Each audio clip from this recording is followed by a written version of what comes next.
When I moved from Montana to Halifax, I traveled light or heavy, depending on how you view it. I came with a half dozen partly written manuscripts, a few dozen history and science books, and a lot of ideas. It's a wonder the car tires weren't flat. This is not one of those manuscripts. This came into being as I became acquainted with my new home. Jamie has a habit of stalking me, so it came as no surprise when she asked that I write a book about Halifax. We'll get back to the partly written manuscripts, she bargained. Write this first. So I did. My characters are allowed liberal decision-making as they often have better ideas than I. So does my editor, the cat. Any of them. As I've had a few feline editors. If you have a cat, you understand. Most authors have cats.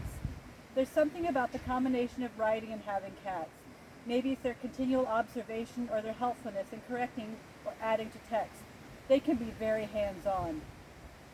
As I learned my way around Halifax, it was amazing to realize how close history superimposed itself over everyday life. From where I sit during my day job, I overlook where they kept World War I German prisoners, and I can see where naval activity unfolded both on land and in the Bedford Basin, which is part of the Halifax Harbor, during World Wars I and II. Not far away is the epicenter of the massive 1917 Halifax explosion. Unfamiliar with that? Don't worry, I have you covered.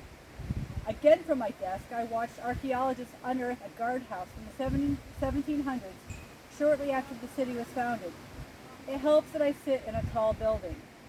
The point is, history is right here. I am surrounded by buildings that are a few centuries old, perfectly preserved. Perhaps, if my employer read this, they'd wonder if I did anything more than document my surroundings. From where I sit, a book begs to be written with all the history haunting Brown like so many ghosts. And that's a real possibility if the legends are correct. Most of the buildings have at least one ghost story attached to it. While this story is fictional, many details are not. Halifax was home to German spies during World War II. Remains of submarine nets are readily found on a casual walk if you know where to look. And you don't have to look hard. Forts, some erected in the 1700s, continue to be updated and used until World War II. Hundreds of Haligonians pass them every day.